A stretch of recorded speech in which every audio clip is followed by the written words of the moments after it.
በስመ አብ ወወልድ ወመንፈስ ቅዱስ አሐዱ አምላክ አሜን ዘለዓለም ሥላሴ በአየር ወይ ከዓ ነፋሪት ሰብ ሒዝካ ምኻድስ እንታይ ይኸውን? እዚ ማለት ስድራኻስ ናብ የማን ምምራሕ ማለት ኣብ ዙርያኻ ዘለዉ ሰባት ካብ ናይ ዓለማዊ ህይወት ናብ ጽቡቕ ህይወት ናብ ሰማያዊ ህይወት ምውፃእ ማለት እዩ። ካብ መሬት ልቕል ምባል ትሕቲ ፈጣሪ ምዃን ማለት እዩ። ጽቡቕ እዩ ማለት እዩ። ፀሓይ እንዳፀሓኹስ ሓዲረ ሕማቕን ጽቡቕንስ ምፍላይ ማለት እዩ። ንኣብነት ብግለሰብ ብርኪ እንድሕር ደኣ ኮይኑ ዘይጠቕሙኻ ሰባት ዘይጠቕመካ ባህርያት ጸላኢ ሰናያት ምርሓቕ ምግላል እዩ ማለት እዩ። ብሕብረተሰብ ደረጃ ወይ ከዓ ብጀነራል ናይ ኩሉ ዓለም እንድሕር ደኣ ኮይኑ ከዓ ሕርሻ ዓለም እያ። ስለዚ እግዚኣብሔር ኣምላክ ዘይጠቕሙ ምስ ጻድቃን ተመሳሲሎም ዝነብሩ ሰባት ምስ ጥዑያት ሰባት ጥዑያት ዝመስሉ ግብሮም ካልእ ዝዛረብዎ ግን ካልእ ዝኾኑ ሰባት የጽርዮም ከም ዘሎ ይፈሊ ከም ዘሎ ናቱ ዝኾነ ህዝቢ የጻሪ ከም ዘሎ ይፈሊ ከም ዘሎ እዩ ማለት እዩ። ካልእ ከዓ እቲ ሕርሻ ብልቦና ክምሰል ይኽእል እዩ ማለት እዩ። ስለዚ ኣብ ልቦናኻ ዘሎ ቂም ኣብ ልቦናኻ ዘሎ በቐል ኮታስ እቲ ሕማቕ ነገራት ወይ ከዓ ሓሳባት ንሶም ምውፃእ ምውጋድ ማለት እዩ። እኽሊ ምዕጻድሲ እንታይ ይኸውን? እቶም ዓጸድቲ መላእኽቲ ክኾኑ ከለዉ እግዚኣብሔር ኣምላኽ ናቱን ዘይናቱን ሰባት ይፈሊ ከም ዘሎ ማለት እዩ። እታ ሕርሻ ከም ዓለም ክትኸውን ትኽእል እያ። ስለዚ ኣብ ዓለም ዘሎ ኣብ መሬት ዘሎ ኩሉ ወዲ ኣዳም እቲ ጻድቃን እቶም ጻድቃናትን እቶም ሓጣንን ይፈሊ ከም ዘሎ እግዚኣብሔር ኣምላክ እዩ ማለት እዩ። ወይ ዝፍለየሉ ግዜ ከም ዝቐረበ እውን ክኸውን ይኽእል ወይ ከዓ እግዚኣብሔር ኣምላኽ ናቱ ዝኾኑን ናቱ ዘይኮኑን ጻድቃንን ሓጣንን ከም ዝፈሊ እዩ ማለት እዩ። ካልኣይ እውን እንታይ ክኸውን ይኽእል? ህልቀት ናይ ደቂ ሰባት ናይ ደቂ ኣዳም ናትና ማለት እዩ። እዚ ማለት ብሕማም ብኽትራን ብዓመፅ ብውግእ ወዘተ ብኸምዚ ሕማቕ ነገራት ብናይ ተፈጥራዊ ሓደጋታት ይኹን ብሰብ ዘምጽኦም ሓደጋታት ናይ ደቂ ሰባት ህልቀት ኢኻ ትርኢ ዘለኻ ማለት እዩ። ብኻልእ እውን ክኸውን እውን ይኽእል እዩ። እዚ እውን ብሕልመይሲ 3 ሰባት ነይርና ኣነን እቲ ፍቕረኛይን ከምኡ እውን ናይቲ ፍቕረኛይስ ሓው ማለት እዩ። ካብኡ ብኣካል በቲ ኖርማል ላይፍ ጊዜያዊ ቀለበት ኣሲርና ነርና ፕሮሚስ ጌርና ነርና ማለት እዩ። ናይ ብሪ ቀለበት ኣሲርና ነርና ጌርና ነርና እና ኣብዚ ሕልሚ ግን ዛናቱስ ናብ ወርቂ ቀለበት ዝቐይራ ዛናተይ ግን ከምዛ ልላታ ካብኡስ ውሽጠይሲ ከመይ ደኣ ናይኸ ወርቂ ዘይኮነት ይብል ካብኡ ኢዱ ስሕብ ኣቢለሲ ኣብዛ ቀለበት ለላታ ኢዱስ ይስዕሞ ብድሕሪኡ ሰለስቴና ማለተይ ዝሓውን እና ዝፍቕረኛይ ከምኡ እውን ኣነ ኮይንናሲ ናብዚ ኣልጋ ደይብናስ ሰለስቴና ብሓደ ሃሪስናስ እዝስ እንታይ ይኸውን? ካብ ብሪ ናብ ወርቂ ምቕያር ኣብ እምነቱ ከም ዘሎ ጽንዓት ከም ዘለዎ ግን ማዕረ ማዕረ ተትቕየራ ነይረን ናይ ክልቲኦኹም ማለት እዩ ልቦናኹም ሓደ እዩ ክንብል ነርና ማለት እዩ። ኩሉ ሓሳብኩምሲ ሓደ ዓይነት እዩ ንበልና ነርና ኮይኑ ግን ናቱ ጥራይ ምቕያሩ ናብ ወርቂ ምቕያራ እታ ቀለበት ንሱ ኣብ ጽንዓቱ ኣብ ቃል ኪዳኑ ከም ዘሎ እዩ ማለት እዩ። ንስኺ ግን ብዝተፈላለየ ምኽንያት ብሃፍቲ ብመልክዕ ብዝኾነ ነገር ኣብቲ ቃል ኪዳንኪ ቁሩብ ከም ዘየለኺ ወይ ከዓ ካብቲ ዝኣተኽዮ ቃል ኪዳን ቁሩብ ድሕር ከም ዝበልኪ ክኸውን ይኽእል ማለት እዩ። ሓንቲ ናይ ስደት ሓፍተይ ናተይ ካምጃ ማለት ሸሚዝ ጌራሲ መልጎሙ ከይለጎመት ሽጉርቲ ክትመትር ስርየያ እዝስ እንታይ እዩ? ሸሚዝ ማለት ሓዳር ጸጋ ዕድል ወዘተ እዩ። ስለዚ እታ ሰብ መንእሰይ እንድሕር ደኣ ኮይና ኣዴና ሰማያዊት ቅድስት ኣርሴማ ንዓዓ ተመሲላ ሽጉርቲ ብክልተ እዩ ዝፍታሕ እዩ ዝበሃል። ስለዚ በቲ ጽቡቕ ፍቱሕ እንተኸይድና ቃል እግዚኣብሔር ስለ ዝበሃል ቃል እግዚኣብሔር ብዝርድአካ ብዝጥዕመካ መልክዕ ኣድቅቅ ኣቢላ ማለት እዩ ትህበካ መቲራ ትህበካ ከም ዘላ እዩ ማለት እዩ። እቲ ሸሚዝ ምግባራ ከዓ ንሳ እቲ ቅድም ዝበልክኻ ሸሚዝ ማለት ሓዳር ጸጋ ዕድል ክኸውን ስለ ዝኽእል ወይ ከዓ ውልድ እውን ክኸውን ስለ ዝኽእል ወዲ ተባዕታይ ውልድ እውን ይበሃል እዩ። ንሱ ኣዴና ሰማያዊት ቅድስት ኣርሴማ ከም ትበካ ክኸውን ይኽእል ማለት እዩ። ሓደ እዚ ካልኣይ ሽጉርቲ ጽቡቕ ኣይኮነን ማለተይ ነገር ይበሃል እዩ። ስለዚ ሕጂ እውን እታ ሰበይቲ መንእሰይ እንድሕር ደኣ ኮይና ኣዴና ሰማያዊት ቅድስት ኣርሴማ ዕብይ ዝበለት እንድሕር ደኣ ኮይና ከዓ ዓባይ ሰበይቲ እንተኮይና ከዓ ኣዴና ድንግል ማርያም ወላዲተ ኣምላክ ፈተና ዝኾነካ ነገር ወይ ከዓ ፈተና ዝኾኑኻ ጸላኤ ሰናያት ትመትሮም ተድቕቖም ከም ዘላ ተድኽሞም ከም ዘላ ኣበይ ፈተና ዝኾኑኻ ኣብቲ ጸጋኻ ኣብቲ ዕድልካ ኣብቲ ሓዳርካ ማለት እዩ። ጥንስቲ ቅርሺ ክትበካ ኸላስ እንታይ ይኸውን? እዚ ከዓ ብክልተ እዩ ማለት ብኣካል ጥንስቲ እንድሕር ደኣ ኮይና ውሉድ ተካፍለካ ከም ዘላ እዩ ማለት እዩ። ካልኣይ ብሕልሚ ተኾይኑ እቲ ጥንሳ ግን ሕማም፣ መከራ፣ ጭንቀት ጥንሲ እዙይ ስለ ዝኾነ ሓሳብ ስለ ዝኾነ ንሱ እያ ትበካ ዘላ ተካፍለካ ዘላ ማለት እዩ። ናይ ጓለይ ወረቓቕትስ ዝምላእ ነይርኒ ነቦ ጓለይሲ ምልኣለይ ኢለዮ ኣይመልኣልክን እየ ኢልኒ ክዳን ናይ ቆልዓ እንኪ እዚኣ ንኣ ኢሉስ ይብኒ ተቐቢለዮ ነቲ ክዳውንቲ እውን ይርኦ ከዓ ነይረ እዚ ከዓ ኣብ ማህደርሲ እትዋ ፈርመላ ትብልዮ ከም ዘለኹ ማለት እዩ። ንኣብነት ውርሲ ክኸውን ይኽእል ካልእ ከዓ ሃፍቲ እንጀራ ይህልዎ እሞ ንዓ ግን ዘይግደሰላ ይኸውን ነቶም ባሕረዎት ነቶም ናይ ሕጂ ዘለዉ ውሉዱ ንዖም ጥራይ ዝግደሰሎም ይኸውን እሞ ንዓ ነታ ውሉድክ ግን ብዘይረብሕ ብንእሽተይ ነገር ይድልላ የታልላ ከም ዘሎ ማለት እዩ ክዳን ሂብዋ ስለ ዝደልኪ።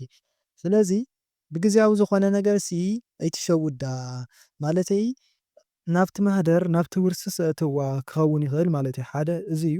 ካልእ ከዓ ቀዋሚ ዝኾነ ህያብ ሃባ ቀዋሚ ዝኾነ ህያብ ክንብል ከለና ግድን ምስ ንዋይ ወይ ከዓ ምስ ንብረት ጥራይ ዝተሓሓዝ ዘይኮነስ ፍቕሪ ሃባ ከም ጓልካ ረኣያ ከምቶም ካልኦት ውሉድ እንድሕር ደኣ ሃልዮሞ ማለት እዩ ከምቶም ካልኦት ውሉድካ ጌርካስ ሕሰባ ረኣያ ትብልዮ ከም ዘለኺ ብዝሓልፍ ግዚያዊ ብዝኾነ ነገርሲ ኣይትግበረላ ትብልዮ ከም ዘለኺ እዩ ማለት እዩ።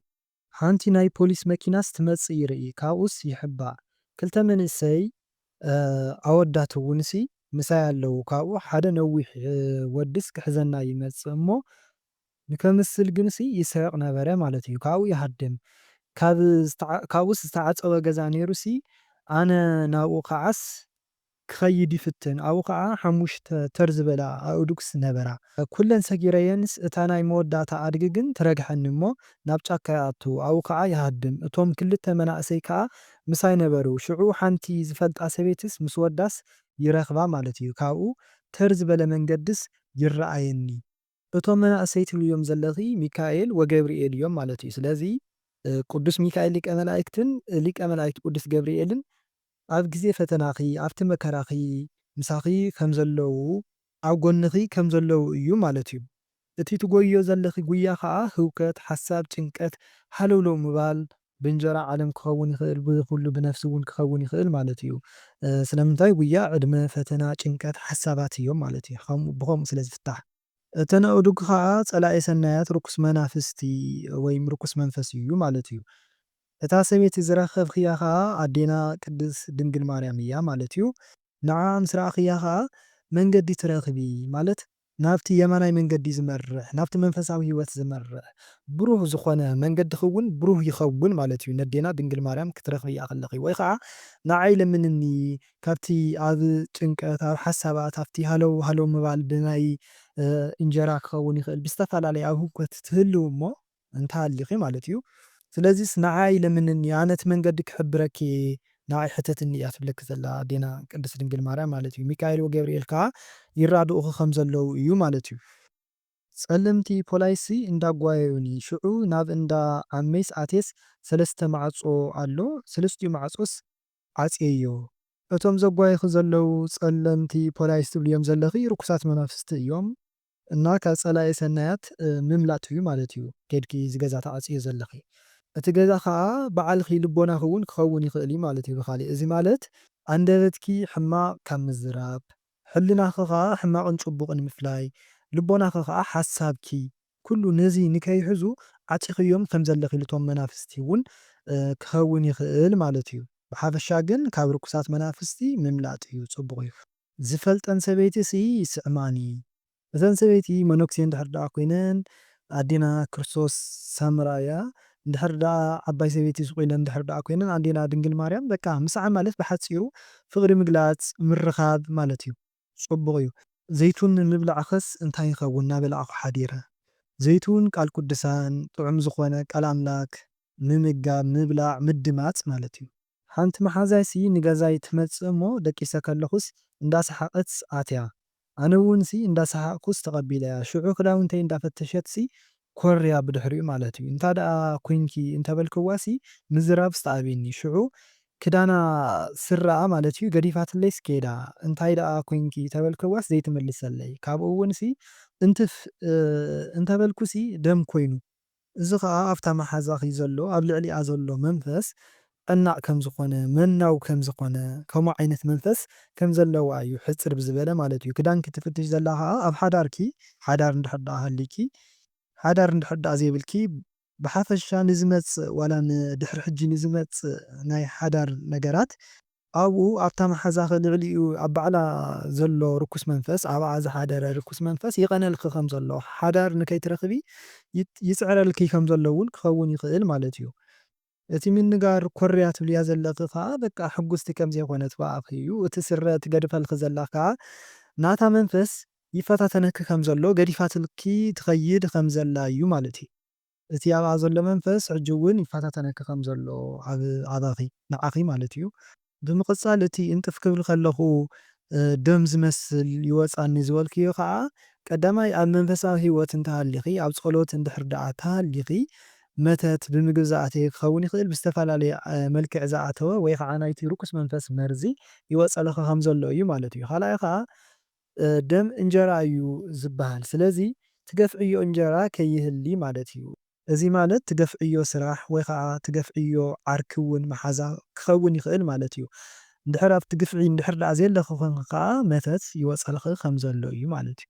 ኣፍቃሪሲ ኣለኒ እና ናብ ዓዲ ይኸይድ ይመስለኒ እሞ ናብ እንዳ ኣቦይ ማለት እዩ። ሽዑ እቲ ኣፍቃሪየሲ ኣብቲ ድሕሪ ቤትናስ እግሩ ኣሳፊሑስ ከፍ ኢሉ ነበረ። ኣነ ከዓ ኣብ ማእኸሉስ ኮፍ ኢለ ማለት እዩ። ስቕ ኢሉ ስለ ዝነበረ ከዓ ከጻውቶ ይፍትን ከምዚ እግሩ ብርኩስ ይኹርኮዖ ነገር ማለት እዩ እና የስሕቆ ሽዑ ንሱ ከዓ ከምዚ ድኺ ከምዝስ ኣይትመስለንን ነርኪ ይብል ማለት እዩ። ካብኡ ኣብቲ ገዛ እንዳ ኣቦይሲ ቆልዑ ነይረን 4 ይኾና እየን ማለት እዩ።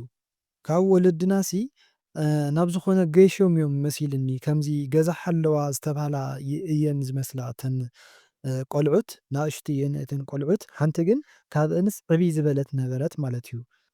እና እንጀራ ፀብሒ ከዓሲ ኣብኡ ነበረ እና እታ ዕብይ ዝበለትሲ እተን ቆልዑት ነቲ እቲ ምግቢ በሊዐን ነቲ ፀብሒ ሽሮ ጥራይስ የትፍኦ እሞ በሊዕናለይ ከይውዳኣለይ ከዓ እቲ ዝተረፈ ፀብሒ ኢላሲ እታ ዕብይ ዝበለት ቆልዓ ማለት እዩ ነቲ ፀብሕስ ብድሕሬና ብድሕሪ እቲ ዓርኬሲ ተቕምጦ እቲ ዓርኬ ከዓ ነቲ ብረድስቲ ኣልዒሉሲ ነቲ ፀብሕስ ናገጠጠስ ይበልዖ። ኣነ ከዓ ኣታ ስለምንታይ ፀብሒ ጥራይ ትበልዕ ዘለኻ ይብሎ። ንሱ እውንሲ ስቕ በሊ ጥዑም እዩ ይብለኒ። ኣነ ከዓስ ጽናሕ እንጀራ ከምጽእ ይብሎ እሞ ኪድሽ ይብለኒ ማለት እዩ።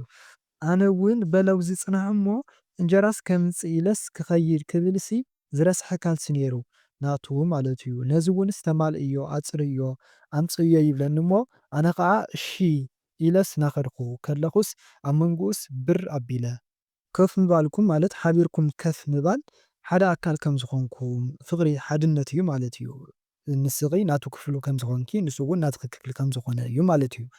እቲ ፀብሒ ሽሮ ከዓ ጽቡቕ እዩ ምንም ሕርኽርኽ ዘይብሉ እዩ ሽሮ ምንም ጥዑም እዩ ማለት እዩ። ስለዚ ከምኡ እቲ ሓዳርኩም እውን ጽቡቕ ክኸውን እዩ ጥዑም ክኸውን እዩ ሕርኽርኽ ዘይብሉ ክኸውን እዩ እግዚኣብሔር ዝተቐበሎ ማለት እዩ።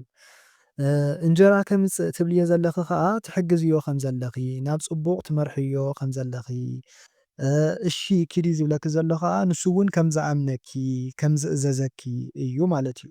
እቲ ካልሲ ከዓ ሓዳር እዩ ልቦንኡ እዩ ዝህበኪ ዘሎ ማለት እዩ።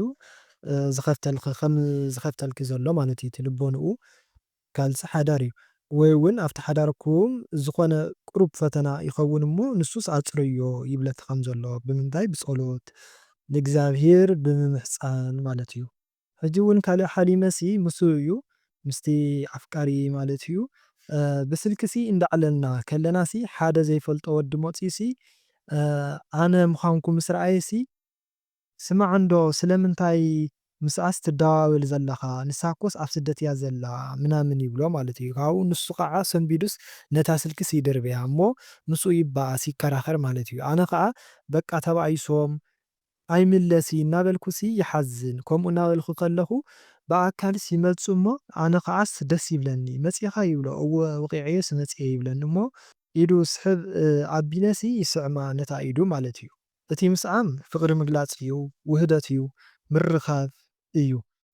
ካልእ ከዓ ኣብ መንጎኹም ከኣቱ ኢሉ ዝነበረ ጸላኢ ሰይጣን ናቱ ሕሹኽ ዝበሎ ነገር ወይ ከዓ ዘምጽኣሉ ጥርጥር ከም ዘይሰምዕ ንዕኡ ከም ዝሰዓሮ እምነት ኣብ ልዕሊኺ ከም ዘለዎ ወይ ከዓ እምነት ከም ዘሕደረ ዋላ እውን ኣብ ሰባት እውን ሓዲሩ ጸላኢ ሰናያት እንተመጾ እዚኣ እኮ ከምዚ እያ እንታይ ከም ትገብር ከም ዘላ እንታይ ትፈልጥ ምናምን ምናምን እናበለ ብዝተፈላለየ ብጥርጥርን እምነቱ ንምሽርሻር ዝገብርዎ ብዙሕ ነገራት ዋላ እኳ እንተሃለወ ንሱ ግንሲ ከም ዘይሰምዕ እዩ ማለት እዩ እና ብሓፂሩ ንዓኺ ይጽበ ከም ዘሎ ክሳብ ሕጂ እውን ኣብ እምነቱ ኣብ ጽንዓት ከም ዘሎ እዩ ማለት እዩ ሕፅር ብዝበለ ሎማዓንቲ ሒዘልኩም መፅየ ዝነበርኩ እዞም ትሰምዕዎም ዝነበርኩም ሕፅር ዝበለ ናይ ሕልምኩም ፍታሓት እዮም ማለት እዩ። ኣብዚ ናይ ሕጂ ቀጻሊ ቀዳም ሰንበትን ከዓ ናይ ከምዚ ናይ ሕልምኩም ፍታሕ ዝተወሰነ ክሰደልኩም እየ ማለት እዩ። ብዝተኻለኒ መጠን ስለ ዝነበረና ሰዓት ኩሉ ናይ እግዚኣብሔር ኣምላኽና ሽሙ ይኽበር ይመስገን። ወስብሐት ለእግዚአብሔር።